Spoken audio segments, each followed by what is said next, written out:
Plus Sports Special on Plus TV Africa. Welcome on the show. My name is Wale Scott. Now, I have a massive package today. First of all, let's welcome Victor Godfrey. Good morning, Victor. Good morning. It's good to be back. On Zoom, I've got Adeshina Adenigbagbe. Good morning, Shina.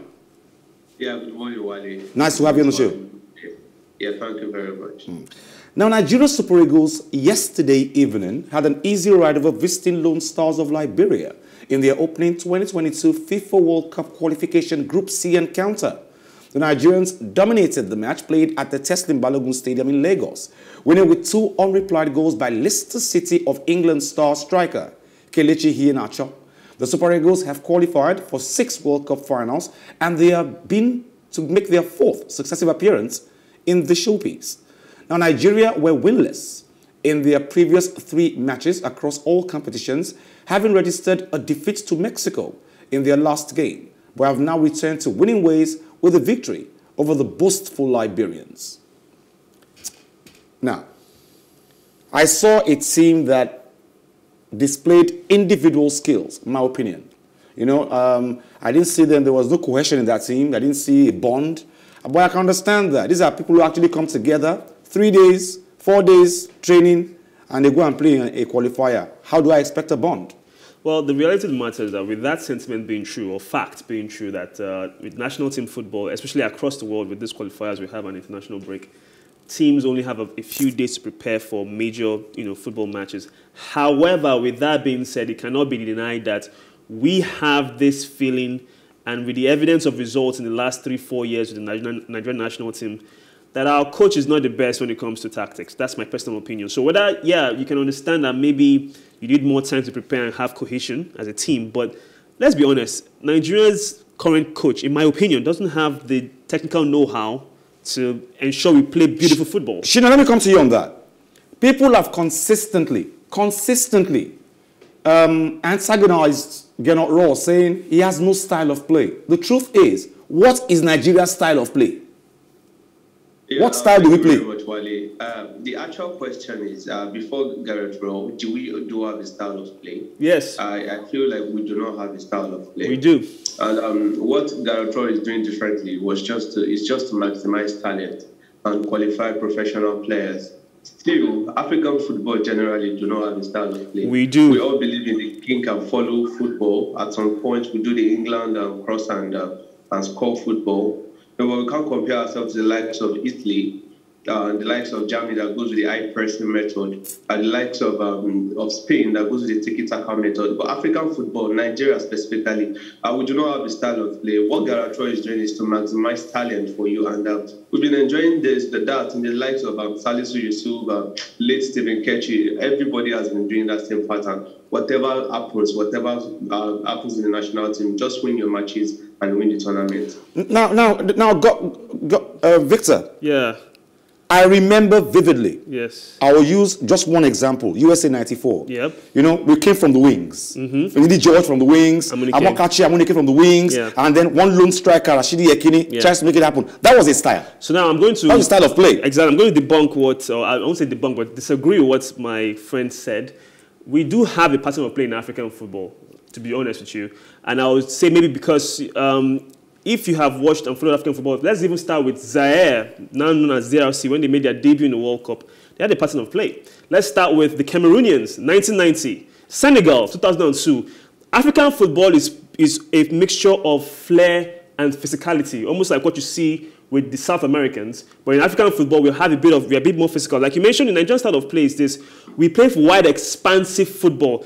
Yes, we might not have the best when it comes to defensive positions, but when it comes to counter-attack, Nigerian football in the past, when we played free-flowing football, 94, like you mentioned, 96, was from the wings and expansive. Of course, we had the players to, execute this type of, gameplay. We had a very wonderful deep-playing midfielder called Olise, who could spread the pass.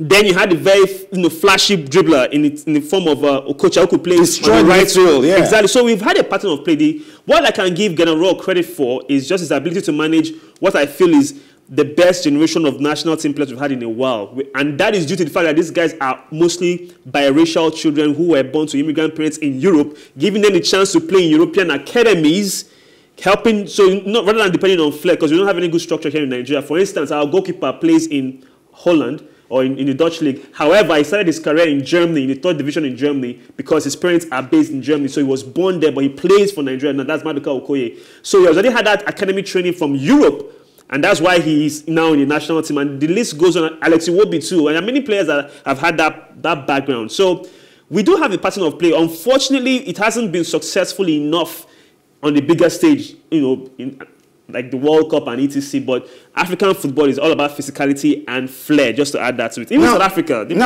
wonderful football. Let me make you laugh or smile this morning. I've always described Gernot Rohr as an internet coach. He just goes on the internet and looks for a Nigerian or somebody who has Nigerian blood in him, who is playing anywhere, Kazakhstan, Afghanistan, Pakistan, and as far as you have Nigerian blood in you, just sends for you and brings you here. I'm just joking about that, really. Now, some sad news for me. Very, very sad news for me. A tearful Naomi Osaka says she does not know when she will play again, raising more concern about her mental health struggles on Friday after an uncharacteristic emotional display during a 3rd round loss at the US Open. Shino, I'll come to you now. Naomi Osaka has come out before now that she has mental health issues. She's never, ever denied that fact. Now, unlike her, she threw the racket down about twice in that game, lost the game, went to the press conference, cried, got up, went out, came back again. And she cried all through the press conference. Don't you think this girl should just take a break from tennis, go into a rehab center, put herself in there for like 6 months, and get help? Thank you, Wally. I'm glad that we are beginning to pay more attention to our mental health issues, because a lot of people think if I'm sad, it is just me being sad. If I'm anxious, it's just me being anxious. But the combination of all these things is what we call mental health. There are some moments whereby we just want to stop doing what we are doing, even when we are really paid, even when we enjoy the life we're living. We just want to zone out of everything and be normal once again. And it's so unfortunate and so painful that this call is coming from the top professionals in the world of sport. I've seen Serena Williams not want to participate in US Open. She said she's not fit enough. That could be physical fitness, but a part of me feel like it has to do with mental health. Tola was telling me a few minutes ago and saying, okay, something is wrong with you, And I snapped at him because I felt he should understand. We explained to him like 3 times. Okay. If I snap like that every day, every day at work and at home, I have problems. Yes, you do. But here they just say, now because money no day. Now make an vex, So now, like what for the first? There's a thin line between sanity and insanity. True that.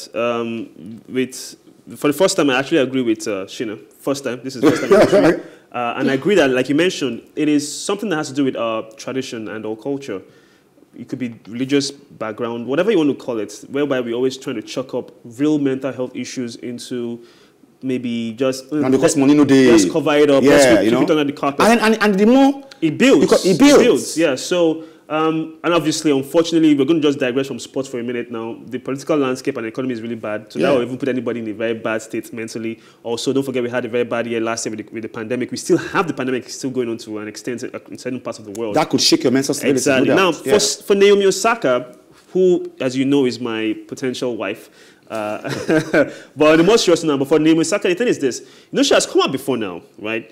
And like he mentioned, at the very top level of this game, athletes, the likes of Messi, Ronaldo, LeBron James, Naomi Osaka, all these mega superstars, there's a lot of pressure on these individuals to perform. Like, it is, like each time she goes to a tournament, she's favorite to win. Like everybody's like, okay, you must win, you must win. You have endorsement deals, you have your sponsors, you have, there are many things that are dragging her right, left, and center. And like he also mentioned, you have to be in love with the game. And if you have all these things weighing down on you, you kind of lose the love for what even made you start the game in the first place. For instance, someone of your level as a journalist in Nigeria, there are many moments whereby you're under intense pressure to perform. And most times, people don't even know. They see you on a Saturday morning or whenever, and you're smiling. You're smiling on the show, he's having a great time, but they have no idea the pressures of work to bring the latest sports news to people watching at home. And of course, pressures from home, from friends, the office, everywhere. So I think you have to put that smile up. Like you mentioned, Naomi needs to take a break. In my own opinion, I think she needs to take a break and then love tennis again fall in love with tennis again, because in the space of 9 to 7 months, she has gone from being the poster girl of tennis. Like, everybody loves her. She was top of the world, to losing at the Olympics, now crashing out of the US Opens. And I mean, everything is just not going at the moment for Sochi. I think she just take a break and re-energize and come back. If you are watching the show right now, we are not doctors on this show. We are just sports analysts. But the truth be said, if you start your career in public glare too early in life, like you are 12, 13, 14, and then the public already knows you, you are in the face of everybody, the tendency to lose stability is always there. Because you are too young for the money you are making, the public, you know. And if you don't have the right structure to manage all that for you. Typical example, Michael Jackson. Oh yes. Michael Jackson and many other athletes that went to. Mike Tyson was also one of the youngest ever heavyweight champion of all time. So there are those you mentioned is the truth. Is the truth. I think, we need to take this very, very seriously. For instance, the lady who was the gymnast that is one of the greatest of all time at the Olympics that took a break off, and that also made news because she was like, I am not mentally ready for this. And the reason why is because she lost someone very close to her, but she didn't say that in the beginning. Like I mentioned, these guys go through a lot of stress. They are human beings. And they have to perform at the highest level. It's not, we just sit back and say, look, I didn't even score that goal. But do you know what it takes to perform in front of 70,000 screaming fans, pressure on you, you have to score? I mean, you might sometimes even play with a pain or something, or an injury that they didn't tell anybody about. And they must do well. You have to also perform well. So we need to take a break. Well, we spoke about that. Well, Shino, Victor and I agree to the fact that Naomi Osaka needs a break. Get to a rehab center, put herself in there, and stay there for as long as it takes till she's all right. And then come back to tennis fitter and stronger, my opinion. Let's watch the match, the full match now. Naomi Osaka losing to Fernandez. Fernandez sounding very, very confident. She said before the match, she knew she would win. Can you imagine? Now, some side news too. I'll come to you, Shino. Carlos Alcaraz beats Stefanos Tsisipas. Sad news for me. And let me start with you, Shino. Tsisipas is in the news for all the wrong reasons in the last few days. He will take bathroom break and go to the toilet and stay for 7-8 minutes. And some people, some tennis analysts are saying that it's a game plan. It's to disrupt the play. Andy Murray complained. Manarino complained.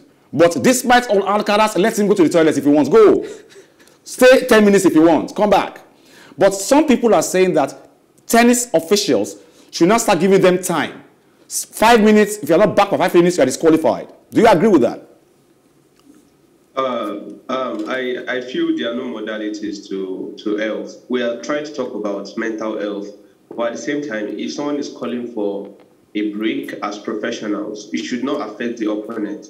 If someone is trying to use a delay tactics, you as the professional on the receiving end, you must know how to counter that particular tactics as well. So I don't think officials should pay attention to much times you use in the restroom. As far as it's still within the range of 1 to 10 minutes, it is not so much. It is allowed in every sport. You are allowed to ease yourself when in distress. We can't really predict how they are feeling. There are no medical checkups to confirm it was just the delay tactics.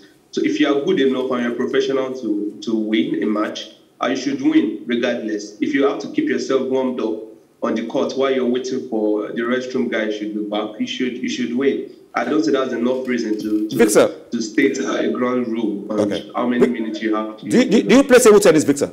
Yes, I have.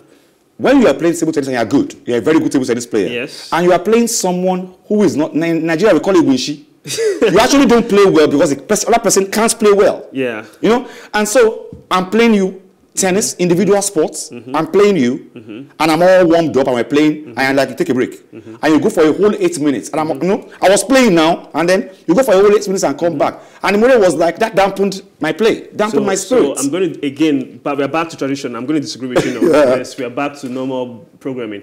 Now, first of all, he mentioned something about being a professional. As a professional tennis player, you know you're about to be on, in the court. Whether it's boxing, football, any sport, as long as it's professional, you know of this thing. So you shouldn't, at that point, want to take a toilet break. I mean, yes. He played 3 matches and went to toilet break 3 times. So now there are certain issues. There are certain times where that can happen. For instance, it happened to the great English striker Gary Lineker, where he actually literally pooped himself in a football match because he had a running stomach. It can happen once in a while, but that was only a one-time occurrence in his entire footballing career that spanned over 30 years. Now, let's now break it back to rhythm, like you mentioned. in sports, in professional sports, you have what they call momentum. When you are, you gain it constantly. It builds up. In boxing, it happens. Like, for instance, if you watch some of the greatest fighters of all time, even Ali, when Ali was in trouble, he will tie and hold the opponent to cut that person's momentum so he can also recover from being buzzed from the punches he's taken. Even Mike Tyson would shout on his opponent, "Stop running around, stand and let's fight." So for me, it distracts you. It's subjective. You can say, okay, perhaps you really needed to take a toilet break, but also it's psychological. It affects the other opponents. Whether you're professional or not, it's called momentum. In football, we watch it a lot in football. You see, a time will come by a team will have all the chances, and all of a sudden, 10 minutes to the end of the game, the other team that was defending all along will all of a sudden put pressure on the other guy. So it's momentum, and if you know how to play it right, yes. Victor, as much as I understand the angle you're coming from, the rule was actually made possible for a reason. We can't be so certain, we can't be so clear. He might be having a medical condition that the medical team are not letting out.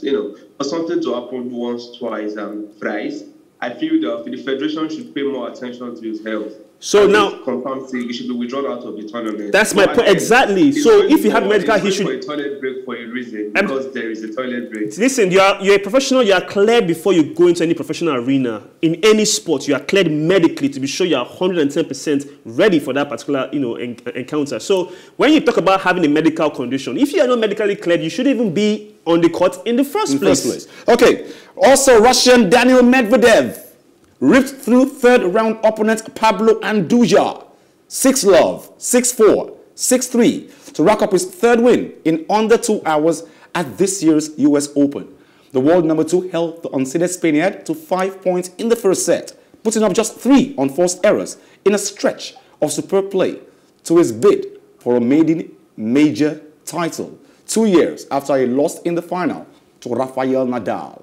And in the women's draw, Simona Halep, the 12th seed, edged a tight first set and surrendered the second before finding her groove to beat big serving Elena Rybakina 7-6, 11, 4-6, 6-3. 9th seed Garbin Muguruza of Spain was made to work hard for a 6-4, 3-6, 6-2 victory over 3 times finalist Victoria Azarenka in a battle between former Grand Slam champions. Welcome back. This is something that will bring a mixed feeling. Will probably make everybody laugh in the studio. But he has a point. A teenage female Mexican boxer has died from injuries she got 5 days earlier in a bout in Montreal, organizers have said. Now, Gripper Yvonne Michel said in a statement on Instagram that 18-year-old Jeanette Zacharias Zapata died in hospital earlier in the day. Zapata was hit hard several times by Canadian opponent Margui Pierre Bonde in the 4th round of Saturday's bout. She started to convulse, and after being laid down by her husband and trainer, Giovanni Martinez, she received first aid from the on-site medical team before taken to the hospital. She was placed in an induced coma, but doctors were unable to save her life.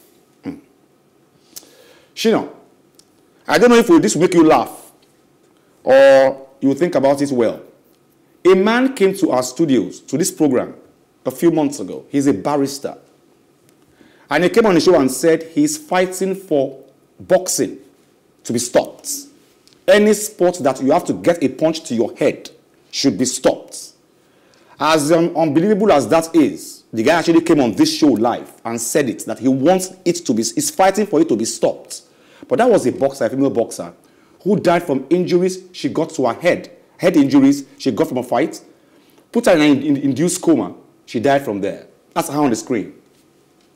Yeah, it's so sad. I would send my condolences to our team, our family, especially our husband, because this must be a trying time for him. For me as a person, I really detest the sport of boxing. I do not like a sport whereby injuring your player is the main purpose of the game. We have other sports whereby you have to pause a game because of head injury. You have an extra substitution because of head injury. But in contrary to boxing, you just have to inflict that injury to win a match. It's just crazy that we have to enjoy sports as a result of injury. I really wish boxing could be stopped. I do not watch a boxing match, except it's really, really high profile, well publicized, and I just watch for the fun of it. I do not follow boxing personally because I do not like pain, and I do not feel everyone should enjoy pain as well. Boxing is so sad that they had to lose their life before this will be brought to the table about boxing being stopped or being continued. For me, if I'm to vote for this, I would advise that boxing should stop, or bring forward another modality, or probably having a helmet or something. But this is so painful that we have to lose an athlete. Now, Victor, Shino, love it or leave it, agrees with the barrister. He does. And says, and so I think his point, and I appreciate the point too. He says he doesn't understand why some people have to watch a sport where you have to inflict pain and more pain to win. True that. Now, first of all, like you mentioned, it's very sad news, but I agree and I understand his viewpoint. But also, on the flip side, boxing is called the sweet science for a reason, which is to hit and not to take in damage. And in certain times, if you don't have the knockout power to knock someone out, you can win a match via decision with points, hitting certain points in the body. Now, I understand the dangers. For instance, this is not even the first case of someone dying or having brain damage. I mean, we saw what happened to Muhammad Ali. We saw what happened to the guy called Gerard McLennan. He died. Another guy called Michael Watson in the UK against Chris Eubank Jr. back in the 90s. So these incidents do happen. But with that being said, also, like we talked about Tsisipas taking toilet breaks. Before someone enters into the boxing ring, they are well aware of the risk that it takes.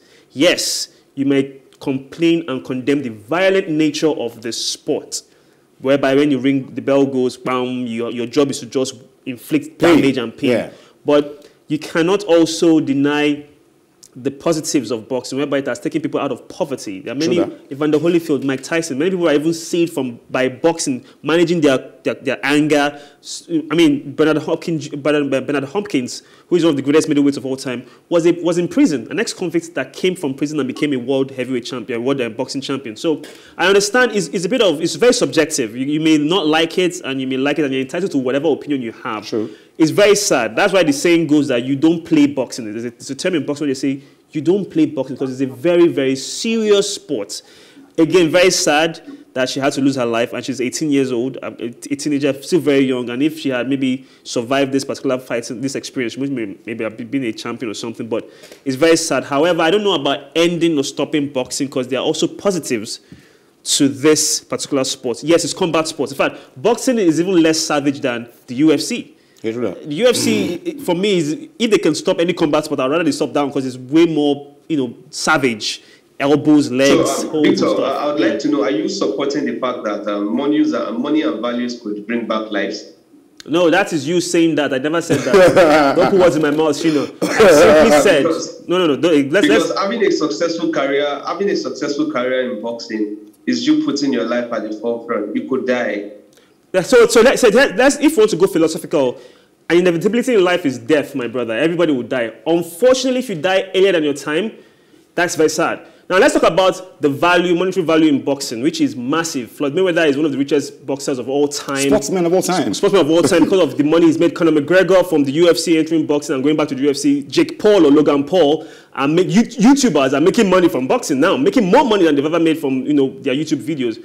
Now, I'm not saying that people's lives don't matter. That is you saying that. But what I'm saying is that whatever opinion you have, subjective as it is, you are entitled to it. Okay, guys. Well, let's go to female football this morning. Manchester United got the WSL season underway with a 2-0 win over Reading at Leeds Sports Village. The visitors started brightly with Brooke Chaplin firing over frantic edge of the area. But it was United who scored first just 6 minutes before the break. Kirsty Hansen sliding the ball past Grace Maloney after being put through by Ila Toon. Some good news from this morning. Very early this morning, we were awoken to the fact that Nigeria won a gold medal again in javelin at the Tokyo Olympics. Yeah. So medals up to 4, gold medals up to 4 now, bronze still 2. I think it's massive. I think it's like you mentioned, it's great news, but it's a sad reality because we don't really appreciate our heroes. We don't. Especially in the Paralympics. As a matter of fact, at 2016 in Brazil, or in Rio, they did more. We had a better medal haul than we had now. But I can assure you that most of the people back then have not even been paid the promises that were made 4 years ago. So as I'm very happy for our disabled athletes who are doing fantastically well in the international stage, breaking records back, left, right, left, and center. We have a female who, they mentioned the javelin, she holds the record for the world record and also the Olympic record. So she is a world record holder and also Olympic record holder, which is remarkable. That is, we've never had that in our able-bodied, ever happened before. Let me go to Shino now. Shino, I've always said it on this show, that every time the able-bodied athletes go to the Olympics, it's waste of taxpayers' money. Yes. No, why not use that money for agriculture? We are hungry in Nigeria. And then keep money for the Paralympians, who always do us proud. Well, in as much as I get your point at the underperform in the Olympics, and I also want to make you realize that these people are not well paid as well. They are mostly self-sponsored. Imagine your athletes, your Olympic athletes, everyone jersey for a tournament, and they made it to the finals. And you know how disgraceful that is to a country. And to the Paralympics, to the Paralympians, I'm so happy they are making us proud. I still say this every time about sports. If politics do not lead sport, we can't grow. True that. But most of these countries in the world are doing greatly in sport, Olympics, Paralympics. They have their sport federation away from the government. It has been privatized. It has been sponsored. They have investors. And the primary aim of every investor is to make profit. And how then do you make profit from sport? You bring in experts. You bring in people that do not want their money to go away. You bring in people that do not want to see their money get burned. So they want to bring something out of it. So for Nigerians Paralympians, they are doing greatly. They are fine. They are well. That's good news to them. That is an amazing record. Okay, let me come to Victor. We need to pay more attention to them. None of us is even aware of Tokyo Paralympics is going on, even not for the fact that they are winning medals and the media is bringing it up and they are breaking records. Before now, we never give them any highlight as we did to the basketball team, to some of our athletes. No, we do not pay attention to them. They deserve every noise they are getting right now. And Shino, slow down. Let me go to Victor on this one. Quickly before we go to the next, the Paralympics. Now, the truth be said, I think in a long time in Nigeria, this is the first time a minister of sports is impressing me. Okay. Shino said that until government takes their hand away, or politics, you should say. Politics leaves sports, it will never go forward. True that. However, the Minister of Sports came out and said, good thinking. For me, we're one of the ministers starts thinking right in a long time, you know, in a long, long time. The guy said, listen, the government cannot afford to repair these stadiums across Nigeria for now. True. Private investors, please come and help us. Yeah. Dangote is almost done with Abuja Stadium. It's almost done. Yes. If you go to National Stadium now, they are working tirelessly, overnight, tirelessly. Baba Jebu, he's working tirelessly. So I have not been to a swimming pool as fine and as nice as the one National Stadium in Surulere, because it's privately worked on. Yeah. It was privately worked on, and it's still being managed by that private investor.